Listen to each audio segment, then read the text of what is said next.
You believe that the Bible is God's Word. Yes, I do. Is it in error anywhere? I don't think so. You don't? No. Do you think that these are instructions from God that represent morality? I do. Okay. So if your child was unruly, would you take him to the edge of town and stone him to death? Old Testament was a time. No, ma'am. You don't understand the scriptures. Are you kidding me? I'm kidding you. All right, listen to this. If you're going to come on here and tell me I don't understand the scriptures, I'm going to explain to you. If you're going to bring up Old Testament fundamental ideas that God was using to train up the early experiences in the faith, you don't know what you're talking about. You can say all day long that Jesus came out of love, but you're ignoring the ideas of original sin. You're ignoring the idea of an unchanging God. You're ignoring the moral code that Jesus himself supposedly said wouldn't change. And you're doing it all so that you can believe what you want to believe, so that you can focus on the positive bits, the turn the other cheek, and not the eye for an eye. You are picking and choosing, and you can make the Bible by picking and choosing verses. Say whatever it is that you want to say. I believe the whole context of the Bible from the beginning to the end. You just demonstrated that you don't. Now, do you like to hear yourself talk? I do. Nobody can really demonstrate anything to you because you like to argue, as most atheists seem to really like to argue. No. And I really... Hang on. I will get back to you and you can talk, I swear.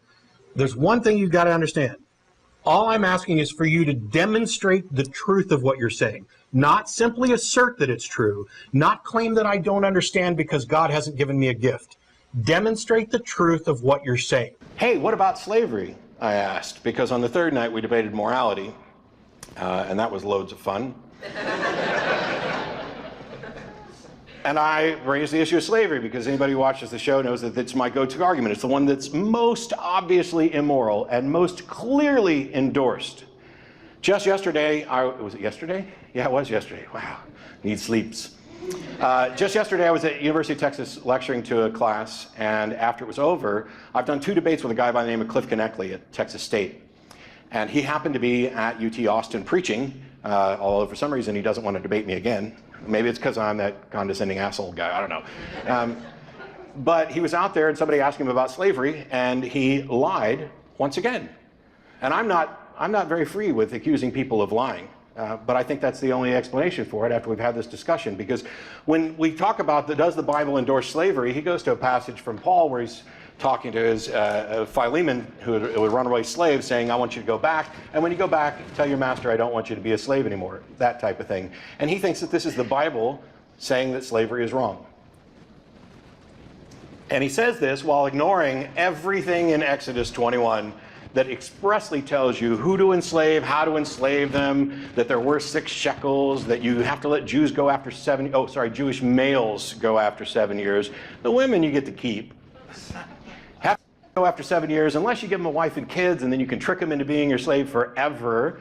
That it expressly says that these are your property that you can pass down, that you are to buy your slaves from the heathen around you. And somehow or another, none of that matters to Cliff, because Paul wanted his slave friend to not be a slave anymore. This is the way theists will think. There's a tap dance to make the Bible say whatever they need it to say. And when we had this debate at the Church of Christ and I brought up slavery, we went through this again. And I heard several different explanations from several different preachers. One of them said, well, this was the norm at the time, and God was implementing laws about slavery to soften slavery so that we would eventually realize that slavery was wrong and get rid of it. He's God! If he can tell you don't kill people and don't eat shrimp, certainly he can say don't own people as property. How hard was that? What kind of weak-ass tiny God do you believe in that he can't tell you to stop owning people?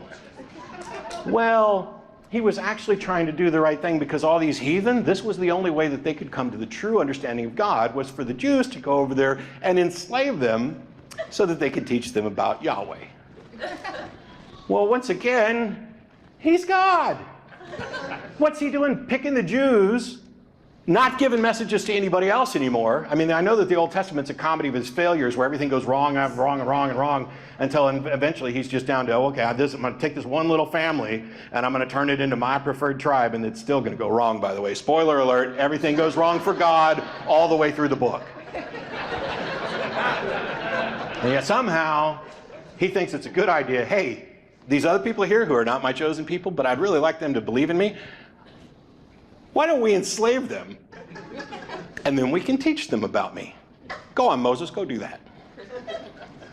This is the type of tap dancing that you get when you engage in people who cannot acknowledge that the Bible might be endorsing something that's immoral, that they might be believing in something that doesn't have good reason.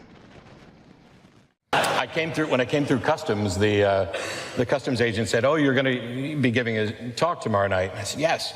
And I flew in Saturday, and she said, "So you're only here for Sunday, and then you fly home on Monday?" And I was like, "Yes." And this seemed to baffle her a little bit, so she wanted to repeat it. "So you're here for just one day to give a talk?" And I said, "Yes, but depending on the election results on Tuesday, I might be back the following weekend." If you can demonstrate that what you say is true, I'm perfectly open. All right, to that. well, let me ask you a question. Do you think that you sin? Do you think that you commit evil, immoral acts? Do I think that I've done things which are wrong? Sure. Okay. And what are you going to do about that? I mean, do you have any... I'll tell you what I'm going to do. I'm not going to expect some divine intervention to blanket forgive me from that. Because if I've done wrong to another person, the correct course of action is to apologize and make amends to that person and not blow it all off and hope that some God is going to just forgive me and make it all go away. That sort of mentality allows people to not treat people in a way that is good. If I believe I only have one shot at life and one chance, then I treat people better. Is that what you believe? Yes. One shot? Yes. When I'm dead, it's over. Okay, so you're born, you die, you're born, you live life, you do crummy things, and then you die. And that's that's not it. You're born, you live life, you may or may not do crummy things. You know anybody that has not done a crummy thing? No. Okay. But all right, your phrasing was you're born, you live, you do crummy things, you die. That's your take on what your life is No, that's about. your take on your take on it.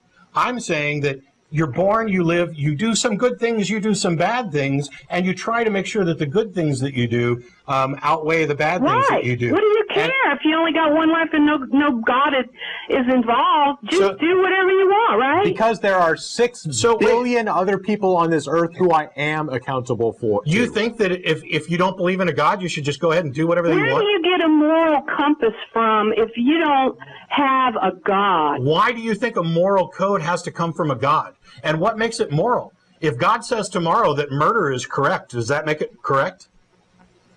God's not going to say that. How do you know? How do you know? Because I know the living God. Oh, and you've judged him to be good, right? He's a good God. And you think he's good? I know he's good. Okay. What basis are you using to judge that he's good?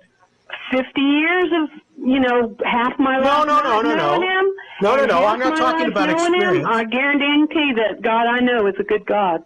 And the last 25 years I've lived is a what testament basis to that. are you using to say that he's good? He is a supernatural God. And I experience him in supernatural ways on a daily basis. Well, I guess you're going to have to... You logical guys. Yes, we logical guys who aren't going to rely on faith and aren't going to waste any more time on this. When I ask you what basis you have for determining that your God is good, you completely miss the point and just talk about experience. You can't demonstrate anything you're talking about. You don't rely on reason. You're just going to believe things because you want to believe them. And we're out of time. How do we go about teaching someone skepticism? How do we go about teaching them critical thinking? And simply pointing out that they're making a fallacious statement may not actually have any impact. And it especially may not have an impact, you can sort out the grammar in that sentence, if you actually just name the fallacy. Oh, that's an argument from ignorance.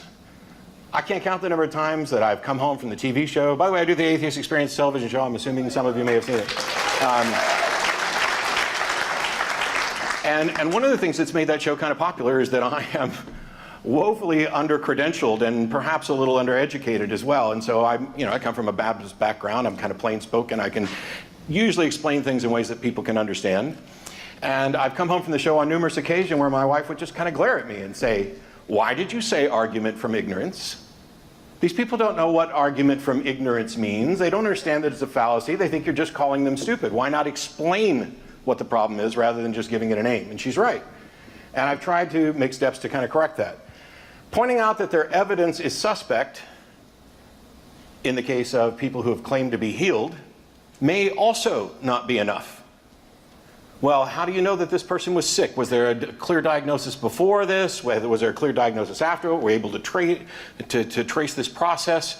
How can we confirm the healing? How do you know that the report that you're getting from these sources is, true and unbiased? And so one of the things you may have to do is get to the heart of why they believe, and then find out whether they really think that this justification that they're using for this claim is a good one, by trying to apply it to other claims. You can come up with examples of things that could be justified by those same means. Recently I did a video on faith, and one of the things that I want to point out is there anything that you can't justify by appealing to faith? And if that's the case, then isn't faith useless? It's not a pathway to knowledge or truth or understanding. It is, I give up. It is the excuse people give when they don't have a good reason. If you have a good reason, you never make an appeal to faith. We just heard a whole bunch about citizen science. Do we make appeals to faith when we're doing, astronomy? I don't think so. So why is it that that these God beliefs and these superstitious spiritual woo beliefs have carved out this special area where it seems to be okay that they can just say, oh, you have to have faith?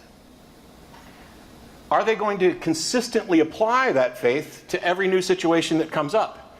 Is the reason that they believe this good enough to believe other things? And another important thing to remember is that you may not convince them right now. It may take some time. It may take some other people. It may be that you're just not particularly good at communicating with this particular individual. And somebody else may be even better with this individual, whereas the two of you may have the opposite results with somebody else. There's a personality component to these conversations. There are people who think that I'm an arrogant, condescending asshole. And they're not wrong. Hi, did you read Matthew 5:27 and 28? Sure, I've read the whole Bible several times. Okay, do you know what it says there? Is that the passage about adultery, where doesn't just have to be physical adultery? If you look at another man's wife with lust, you've committed adultery in your heart? Exactly. Don't you think it's important to have limits on your sexual desires? Otherwise, everyone would just be raping everyone. Really? You think people would just run around raping people? Well, do you just rape someone? I haven't raped anybody in the last 50-some years. Yeah, I've never raped anybody, nor have I had the inclination to. I've been an atheist for 20 years, so it's just amazing. So you know that's you do. How do you get from it's probably a good thing if people don't run around raping each other to therefore this statement about lustful thoughts is necessarily morally correct? Please make the connection between those two. How do you get from we should have some limits to what we can do to we need to have thought crime legislation? How do you get there? What limits do atheists have? Well, what culture? Tell me one culture that doesn't have limits. And every culture on the face of the earth has limits, and they're not Christian cultures. Chinese culture has got limits. Japanese, the most secular country in the world is Japan. They have the lowest rape rate. Denmark. Sweden, very unreligious places, and they don't have any rape problem. We have much more rape in the United States and by the way, ever do in Denmark or Sweden. Religion doesn't seem to be any kind of deterrent to rape. Are you implying that all rapists are non-Christians or non-religious? What about the priests who are raping little boys and little girls?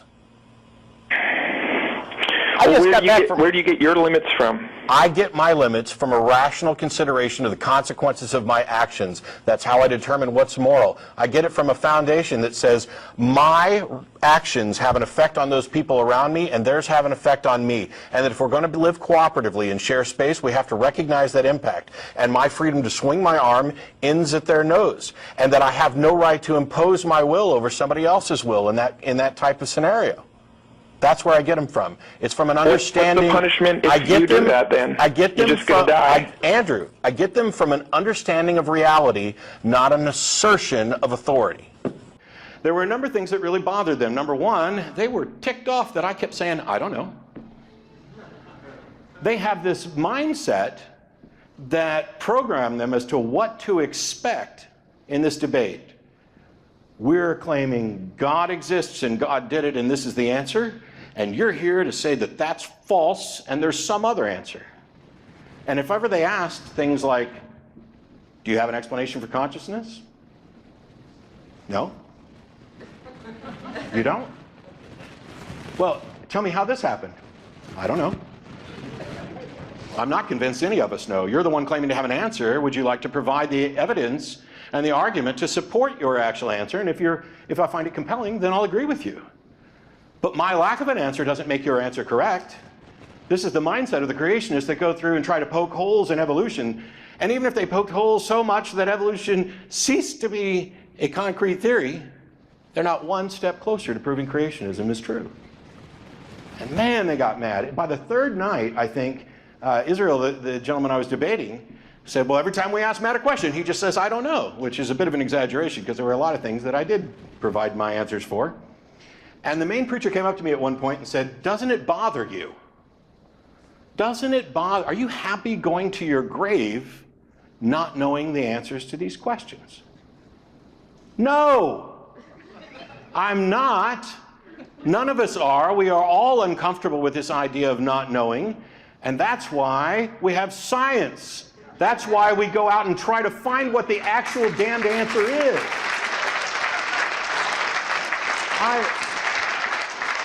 It's not that I'm comfortable not knowing, it's that I'm more uncomfortable pretending that I know.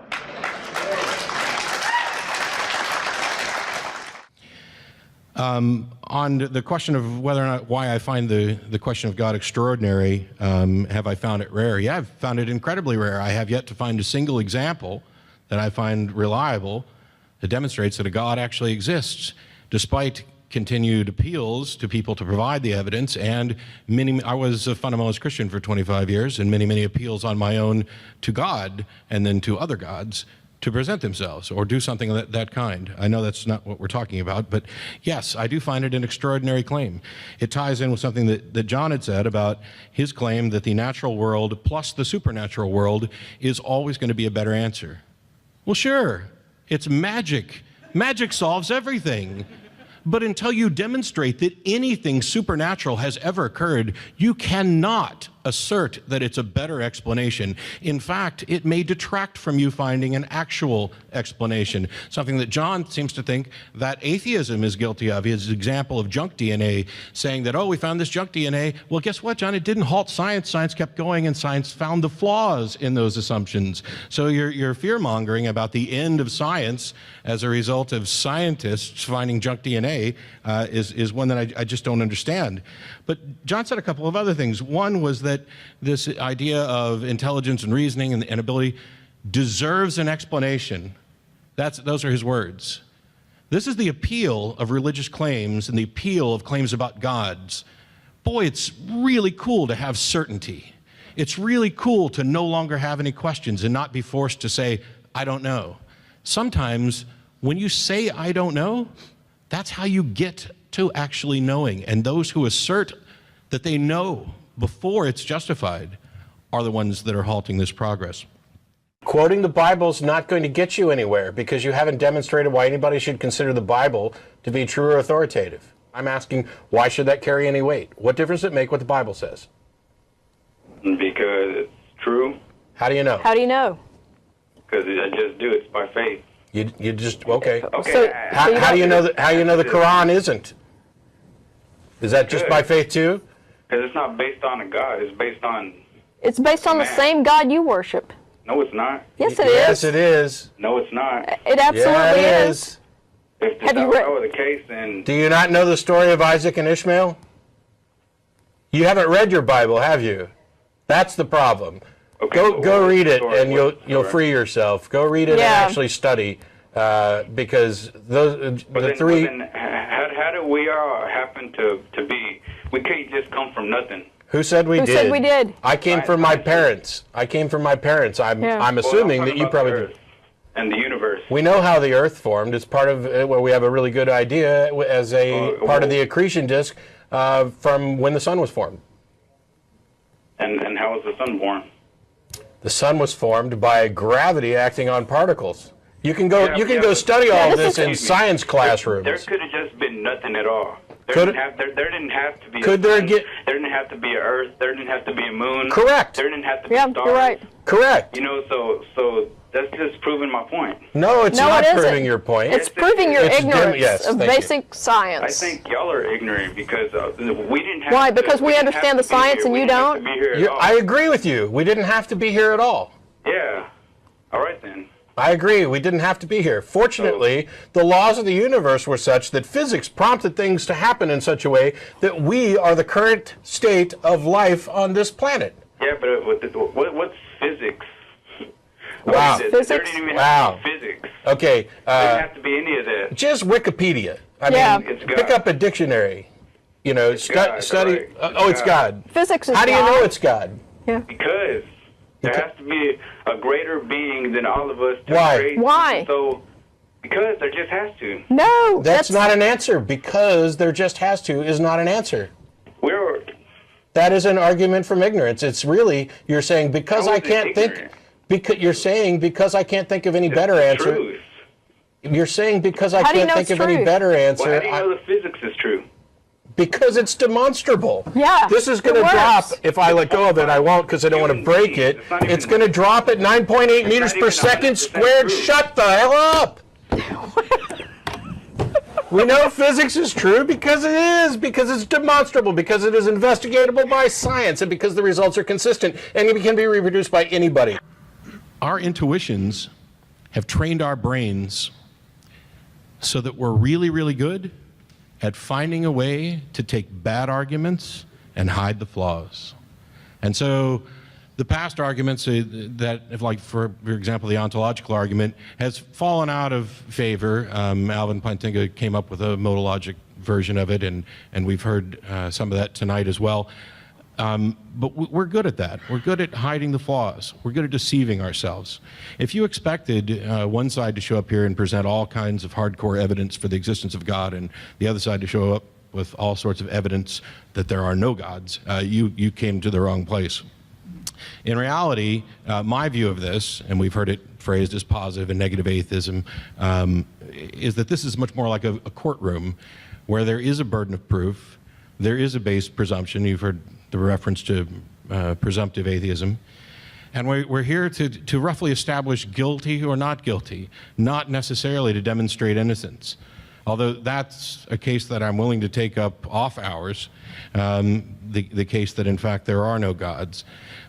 But when we look at these court cases, for example, how many people in this room believe that extraterrestrials are visiting Earth, abducting our citizens, and taking them away for medical experiments?